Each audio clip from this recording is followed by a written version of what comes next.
अब अतीक अहमद और अशरफ हत्या में सुप्रीम कोर्ट करेगा सुनवाई। क्या अब यूपी पुलिस फंस जाएगी? क्या मुख्यमंत्री योगी आदित्यनाथ की सरकार पर सवाल उठेंगे? जी हाँ दोस्तों, आज हम बात कर रहे हैं अतीक अहमद और उसके भाई अशरफ की हत्या का मामला सुप्रीम कोर्ट पहुंच गया है। चीफ जस्टिस ऑफ इंडिया यानी भारत के मुख्य न्यायाधीश डीवाई चंद्रचूड़ ने अतीक अहमद की हत्या के मामले पर जांच से संबंधित याचिका को सुनवाई के लिए स्वीकार कर लिया है। मामले की सुनवाई अब 24 अप्रैल को होगी। दरअसल अतीक अहमद और अशरफ की हत्या के बाद मामले की जांच के लिए सुप्रीम कोर्ट के वकील विशाल तिवारी की ओर से याचिका दायर की गई थी। इस पर वकील विशाल ने कहा था, भारत की सर्वोच्च अदालत के सामने मेरी ओर से एक याचिका दायर की गई है। उसमें उत्तर प्रदेश में साल 2017 से हुए 183 एनकाउंटर्स का जिक्र है। हाल ही में उत्तर प्रदेश के डीजीपी ने मीडिया को बताया था कि पुलिस ने साल 2017 से 183 एनकाउंटर्स किए हैं। ऐसे में हमारी मांग है कि सुप्रीम कोर्ट के पूर्व न्यायाधीश की अध्यक्षता में एक एक्सपर्ट कमेटी का गठन किया जाए। कमेटी इन एनकाउंटर्स की जांच करे, साथ ही अतीक अहमद और अशरफ की पुलिस कस्टडी में हुई हत्या के मामले की भी जांच हो। ये कहना है विशाल तिवारी वकील का। अतीक अहमद और अशरफ की हत्या के मामले में पूर्व आईपीएस अमिताभ ठाकुर ने भी याचिका दायर की है। अमिताभ ठाकुर ने कहा कि भले ही अतीक अहमद और उसके भाई अपराधी हों, लेकिन जिस तरह से उनकी हत्या हुई है, इसके लिए राज्य पोषित होने की पर्याप्त संभावना दिखती है। साथ ही जिस प्रकार इस हत्या की पृष्ठभूमि है, उससे भी इस घटना के राज्य पोषित होने की संभावना बढ़ जाती है।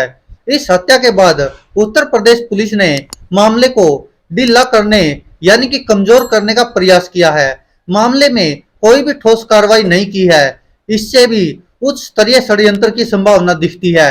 ये आरोप लगाना है पूर्व आईपीएस अमिताभ ठाकुर का।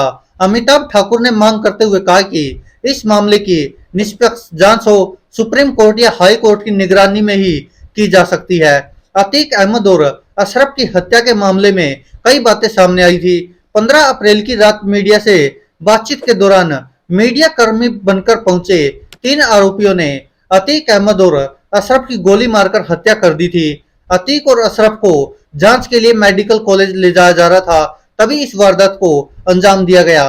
पूरे मामले में शाहगंज थाने के एसएचओ राजेश कुमार मौर्य ने बताया, तीनों हमलावरों की पहचान बांदा निवासी लवलेश तिवारी, हमीरपुर निवासी मोहित उर्फ सन्नी, कासगंज के रहने वाले अरुण मौर्य के रूप में हुई है। इन पर आईपीसी की संबंधित धाराओं में केस दर्ज किया गया है। इस हत्याकांड के बाद विपक्ष ने भी उत्तर प्रदेश की कानून व्यवस्था पर जमकर सवाल खड़े किए हैं। मामला अब सुप्रीम कोर्ट पहुंच चुका है। सुनवाई 24 अप्रैल को होगी। आपको भी पता है, जिस तरह से जब से अतीक अहमद और अशरफ की हत्या हुई है, तब से योगी सरकार और यूपी पुलिस निशाने पर है और विपक्ष इस मुद्दे को छोड़ना नहीं चाह रहा। आपको बता दें, जब अतीक अहमद के बेटे असद का एनकाउंटर किया गया था, तब तो यूपी पुलिस और योगी सरकार की वाहवाही की जा रही थी लोगों द्वारा। लेकिन जब अतीक अहमद और अशरफ की मीडिया के सामने ही सरेआम गोलियां मारकर हत्या कर दी गई, वो भी पुलिस कस्टडी में,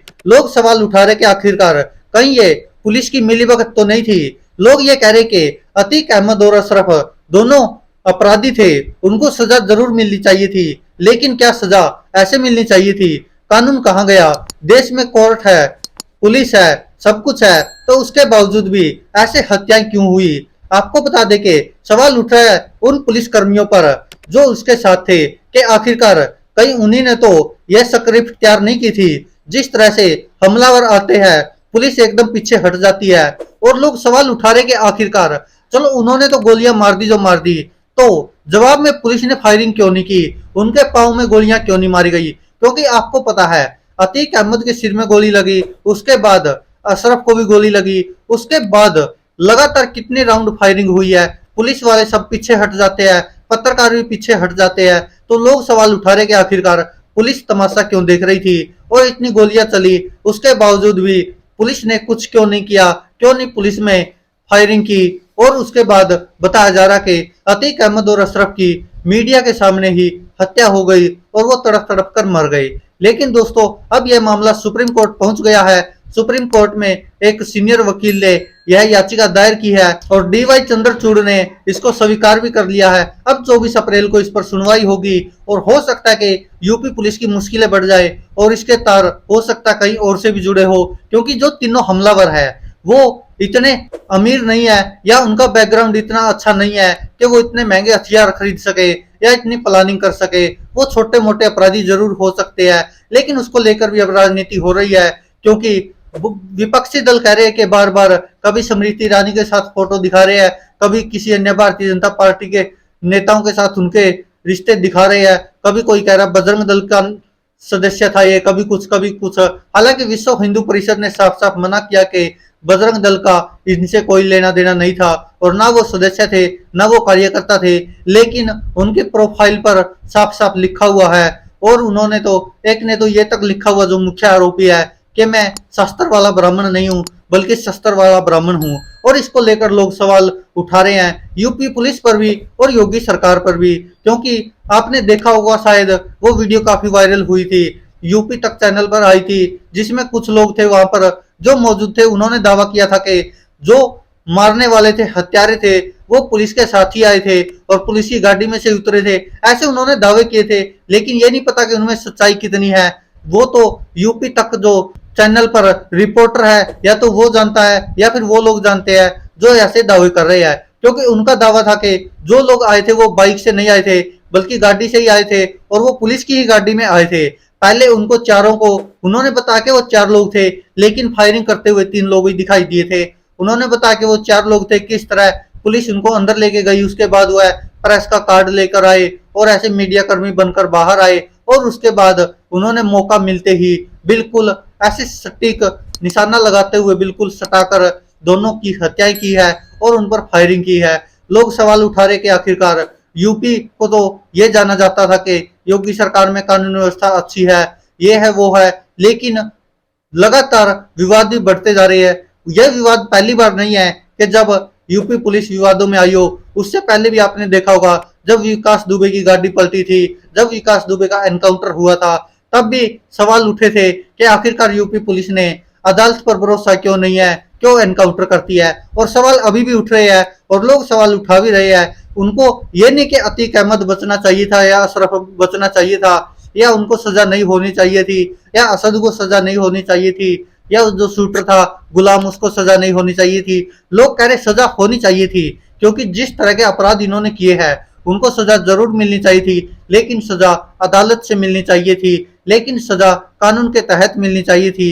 लेकिन उनको सजा किस तरह मिली है, किस तरह उनकी पुलिस कस्टडी में ही हत्या हो जाती है, इस पर लोग बार बार सवाल उठा रहे हैं।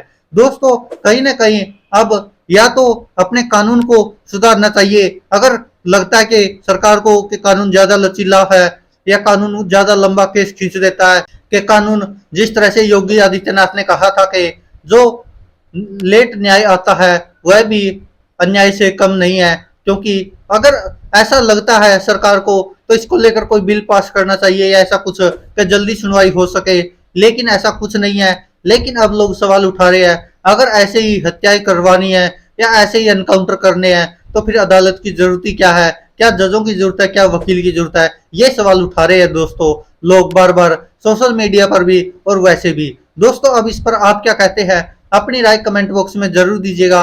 कुछ लोग तो ये तक कह रहे हैं कि जो सत्यपाल मलिक ने खुलासा किया है ना पुलवामा वाला, उसको दबाने के लिए ही अतीक अहमद और अशरफ का इस समय पर एनकाउंटर करवाया गया है या हत्या करवाई गई है, ये आरोप लगा रहे हैं सरकार पर। दोस्तों आप क्या कहते हैं इस पर अपनी राय कमेंट बॉक्स में जरूर दीजिएगा। धन्यवाद दोस्तों, देखते रहिए सच की आवाज। वीडियो अच्छी लगे तो लाइक और शेयर जरूर कीजिए करेगा। धन्यवाद।